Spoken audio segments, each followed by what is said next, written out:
నమస్తే, నేను మీ కుప్ప పద్మిని. ఇన్నాళ్ళు మీ సపోర్ట్ ని నాకు అందిస్తూ, మీ ప్రేమని నాకు అందిస్తున్న ప్రతి ఒక్కరికి కృతజ్ఞతలు.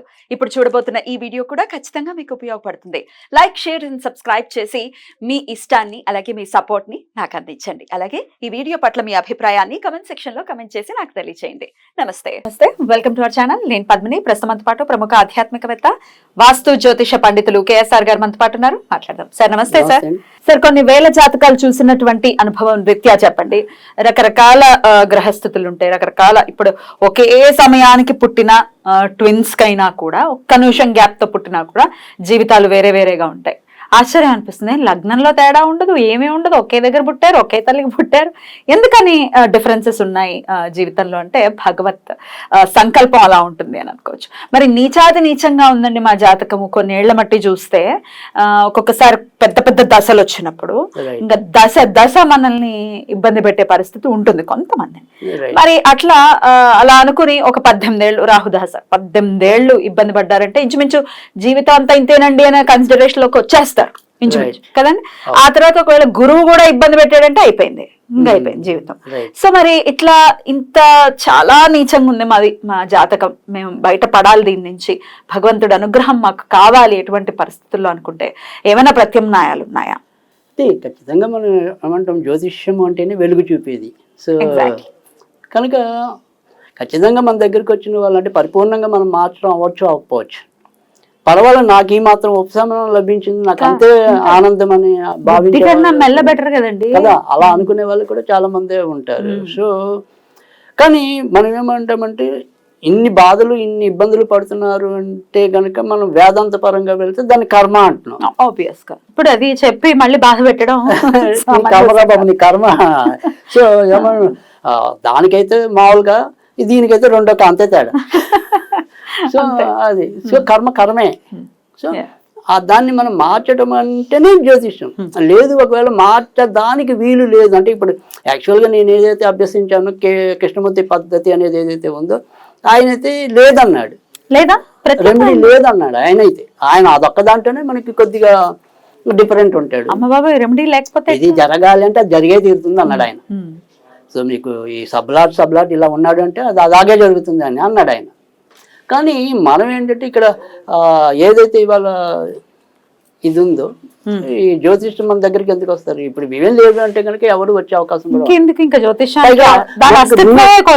కోల్పోతుంది. మనకి ఋషులు కూడా అందించాల్సిన అవసరం లేదు డెఫినెట్లీ. ఎందుకంటే రెమెడీ అనేది లేకపోతే మార్కండేయుడు బతకడు.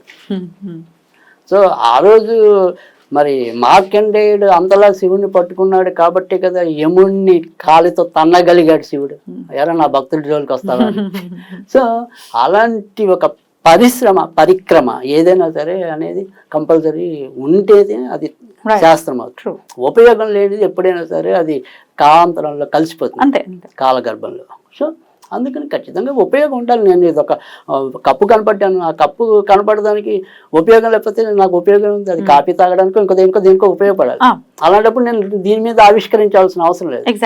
సో మనం ఈ శాస్త్రాన్ని ఆవిష్కరించాము అంటే దానివల్ల ప్రజలకి ఎంతో కొంత ఉపయోగం ఉండాలి.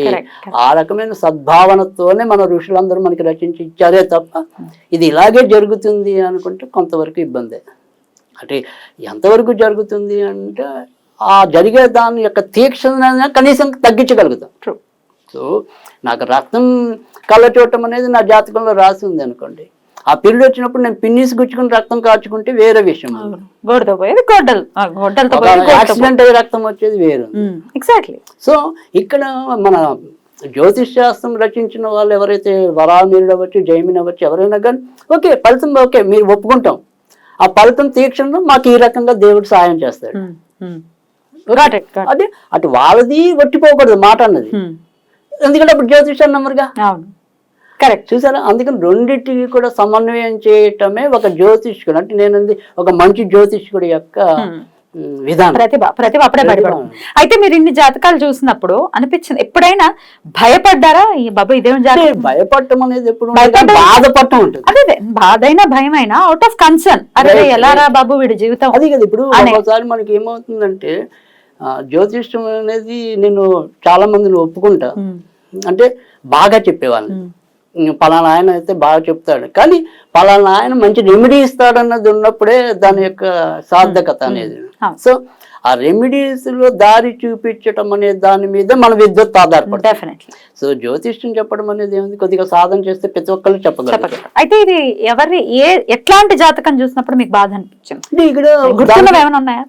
అదే నేను చెప్తాను. ఇప్పుడు సపోజ్ ఒక కర్కాటక లగ్నాన్ని తీసుకుందాం.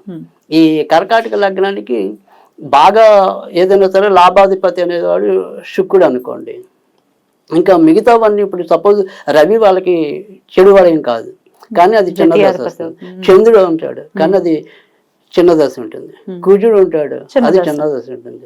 అంటే నేననేది ఏంటంటే వాళ్ళు పుట్టడమే సపోజ్ చిన్న వాటితో వెళ్ళిపోతూనే ఉంటుంది. పూర్వాషాఢలోనూ పుట్టారు అనుకోండి, లేదా అంతకితం అశ్విని అంటే కేతు దశలో కానీ శుక్రుడు దశలో పుట్టారు అనుకోండి, కరెక్ట్ గా వాళ్ళు సంపాదించుకోవడం పెళ్లి దగ్గరికి వచ్చేప్పటికి అన్ని పిచ్చ దశలే ఉంటాయి. అంటే రాహు ఈ తర్వాత ఏముంది, రవి వస్తాడు, కొద్దిగా ఒక ఏడాది బాగుంది అనుకునేటప్పుడు వాడికి ఇంకోటి వస్తుంది ఇబ్బంది. అలా ఈ ఎంత వీళ్ళు మంచి గ్రహాలైనా కూడా ఓప్లెస్ కదా వీళ్ళు. బాగా విపరీతమైన యోగం ఇచ్చే వాళ్ళు ఏం కాదు. రవి ఒక వెలుగుతాం ఒక టైంలో, కానీ తొందరగానే పడిపోవటం అనేది ఉంటుంది. సో అలా కొన్ని దశలు అయిపోతాయి. అంటే మనకి పనికొచ్చేది ఏదైతే దశలు ఉన్నాయో, ఇప్పుడు సపోజ్ మకర లగ్నం ఉంది అనుకోండి, ఆ మకర లగ్నానికి మనం ఏం చెప్తున్నాం, బుధుడు యోగిస్తాడు, శుక్రుడు యోగిస్తాడు, తర్వాత శని యోగిస్తాడు అన్నాం అనుకోండి సపోజ్. అసలు ఈ 3 దశలే రాకపోతే వాడికి ఏముంటుంది, ఇంకేముంది జీవితం రాకపోవడం ఉంటూ ఉండదు, వస్తుంది కానీ ఒక 60 ఏళ్ళకి వస్తే మేక్స్ నో సెన్స్. రైట్. లేదు బాగా బాల్యంలోనే అయిపోయినా ఇబ్బంది. ఎటొచ్చి మనకి ఊహ తెలిసేలోపు అయిపోతే ఇంకా మనం ఏమనిపించినట్టు, నా ఊహ తెలిసినప్పటికీ కట్టాలి అంటాం మనం. ఎగ్జాక్ట్లీ. సో అదే నా ఉద్దేశం కూడా అదే, అలా అందుకనే అడిగాను. మరి ఏ నక్షత్రం అయితే కరెక్ట్ గా లీడ్ చేసే పరిస్థితి ఉంటుంది అనేది మీ అనాలిసిస్? అంటే ఇక్కడ ఏదైనా సరే నక్షత్రం అనే దానికన్నా కూడా వాళ్ళకు ఉండే లగ్నాల మీదే కొద్దిగా డిపెండ్ అయ్యి ఉండటం అనేది అయితే ఉంటుంది. సో దాన్ని మనం ఏదైనా సరే అంటే ప్రతి జాతకానికి జనరల్ గా ఏం చెప్తున్నాం, 1, 5, 9 అంటే లగ్నాధిపతి స్ట్రాంగ్ ఉంటే వాడికి బలం ఎంత అనేది తెలుస్తుంది. సో 5వది అంటే వాడి బుద్ధి బలం ఏంటి అనేది తెలుస్తుంది. 9వది ఏంటి అంటే వాడి అదృష్టం బట్టి చెప్తుంది కదా. సో ఈ 3టిని మనం కృత్రిమంగా బలాన్ని ఇస్తాం. ఒక జాతకాన్ని బాగు చేయటం అంటే కనుక 1, 5, 9 బాగు చేయడం. సో అంటే నీ కష్టాలు వచ్చినా కూడా బెదిరిపోను, పోరాడతాను అనాలంటే లగ్నం స్ట్రాంగ్ ఉండాలి, ధైర్యం ఉండాలి కదా. సో ఆ ధైర్యాన్ని జ్ఞానంతో ఎదుర్కోవాలంటే పంచమం ఉండాలి, దానికి అదృష్టం తోడవటం అనేది ఉండాలి. అంటే కనుక అంటే ఇవాళ నేను బ్రహ్మాండంగా చెప్పడం అనేది కాదు కదా, దానికి అదృష్టం కూడా తోడవాలి. అయితే కావాల్సింది ఇది రెండు. ఓకే, వీటికి రెమెడీ అదృష్టం అనేది కూడా చాలా important. 9th place is must. చాలా ఇంపార్టెంట్. అందుకని మనం ఎక్కువ శాతం ఏదైనా సరే రత్నాలు పెట్టించినప్పుడు కానీ, రెమెడీస్ పార్టీకి వెళ్ళినప్పుడు కానీ మనం 9వ ఇంటిని కూడా ఎక్కువ బలోపేతం చేయటం అనేది ఉంటుంది. అలాగే ఏమంటాం, అందరూ కూడా జనరల్గా ఇవాళ వచ్చే దాంట్లో కూడా ఏమంటే ఒక సాఫ్ట్వేర్ అనేది ఉంటుంది కాబట్టి ఆ సాఫ్ట్వేర్ ప్రకారం 1, 5, 9కి ఈ రత్నాలు పెట్టించడం అనేది కూడా ఈజీ. ఇక్కడ కొద్దిగా కృష్ణమూర్తి పద్ధతి మరి ఏం చెప్తాం. రైట్. ఇప్పుడు మీరు సపోజ్ 9వ ఇంటి వాడిని రేజ్ చేయటం అనుకున్నాం. ఉదాహరణ మనం కర్కాటక లగ్నంతో మొదలెట్టాం కాబట్టి కర్కాటక లగ్నాన్నే తీసుకుందాం. సో ఈ కర్కాటక లగ్నానికి ఏమంటాం, గురుడు భాగ్యాధిపతి కనుక మనం కనక పుష్యరాగం పెట్టించడం అనేది నేను కాదు, 100కి 90 మంది అదే చేస్తారు. సో భాగ్యాధిపతి కాబట్టి కనక పుష్యరాగం పెట్టుకోమ్మా అని చెప్తారు, లేదా పెట్టుకో అయ్యా అంటారు. సో అయితే ఇక్కడికి వచ్చేప్పటికి ఏమవుతుంది అంటే కనుక మనం పెడుతుంది ఎవరికి, గురుడికి పెడుతున్నాం. కానీ ఈ కర్కాటక లగ్నానికి అష్టమాధిపతి రోగాలు ఇచ్చేవాడు శని అవుతున్నాడు. అవును. తర్వాత మరి అధిక వ్యయాన్ని ఇచ్చేవాడు బుధుడు అవుతున్నాడు, 12. సో అందుకని సాధారణంగా కర్కాటక లగ్నానికి తృతీయాధిపతి వ్యయాధిపతి అవుతాడు కాబట్టి వీళ్ళ సంబంధ బాంధవ్యాలు ఇతరులతో కరెక్ట్ ఉండవు. అంటే మనం ఎంత మేలు చేసినా ఎక్కడొక్కడ గొడవలు అవుతూ ఉంటాయి. సో అందుకని ఇక్కడ బుధుడిని కూడా బాగు చేసుకోవాలి. బుధుడి నక్షత్రంలో పొరపాటున గురుడు ఉన్నా, లేదా శని నక్షత్రంలో గురుడు ఉన్నా మీకు అది ఉపయోగం ఉండదు, పెట్టినా ఉపయోగం ఉండదు. ఇంత అనాలిసిస్ ఉంటుంది డెప్త్ గా. సో అందుకని మనం ఏంటంటే భాగ్యాధిపతి కాదు, మనం చూసేది కృష్ణమూర్తి పద్ధతిలోకి వచ్చేప్పటికి ఏంటంటే 9వ ఇంటికి ఎవడు బలం. ఒకసారి మీరు అనుకుంటున్న శని కూడా 9వ ఇంటికి బలం అవ్వచ్చు, చెప్పలేము. శని 9వ ఇంటికి బలం అయ్యాడు అనుకోండి, అష్టమాధిపతి 9వ ఇంటికి బలం అయితే మీరు ఫైనాన్స్ వ్యాపారం చేసుకోవచ్చు శుభ్రంగా. సాధారణంగా కర్కాటక లగ్నంలో ఎక్కువ మంది ఈ వడ్డీలకు తిప్పే వాళ్ళు కూడా బాగానే ఉంటారు. ఎందుకంటే అది బేసిక్ గా కొద్దిగా వైశ్య అంటే వ్యాపారస్తుల లగ్నం అంట. చంద్రుడిది రొటేషన్ కూడా బాగా. సో అందుకని వాళ్ళకి మరి అష్టమాధిపతి తోడకపోతే ఉపయోగం ఉండదు. సో అందుకని ఏది అనేది ఒక ఇందాక నేను చెప్పింది అదే, రెమెడీస్ అనేది ఇవ్వటం అనేది పూర్తిగా ఒక జ్యోతిష్కుడి విద్వత్. రైట్. ఇక ఇంకొక లాస్ట్ అండ్ ఫైనల్ క్వశ్చన్, ఇవన్నీ సబ్జెక్ట్ కి సంబంధించింది. సబ్జెక్ట్ ఇంట్రెస్ట్ ఉన్న వాళ్ళకి ఇది వినడానికి చాలా చాలా నేర్చుకుంటారు కూడా, బోల్డ్ అంత ఉత్సుకత ఉంటుంది వినడానికి. సరే, ఈ సబ్జెక్ట్ తెలియదు మాకు, మా జాతకం నీచంగా ఉంది, మేము ఏం చెయ్యాలి, మాకు అసలు జాతకమే లేదు, ఎటువంటి పరిస్థితి ఉందో గ్రహస్థితి తెలియదు అనుకునే వాళ్ళు ఏదైనా రెమెడీ చేసుకోవచ్చా? తప్పకుండా. అది మనకు ఏదైనా సరే అదృష్టం బాగా పెరగటం అనే దాని మీద మనం చెప్పటం అనేది చెప్తున్నాం కదా. ఈ అదృష్టాన్ని మేము బాగు చేద్దాం. 9th house ని బాగు చేసుకోవాలి. ఎలా బాగు చేసుకోవాలి? రైట్. అందరికీ ఉపయుక్తంగా ఉండేది ఒకటి, సరే ఎప్పుడు దైనందికంగా నా పద్ధతిలో ఉండేది కానీ ఒకటి అనుకోండి. సో దానికి ఏం చేయాలంటే కనుక, దీనికైతే కనుక ఎక్కువగా శివారాధన ఉపయోగపడుతుంది. సరే ఒకవేళ వైష్ణవులు అనుకోండి, అయినా కూడా ఇదే చదవండి.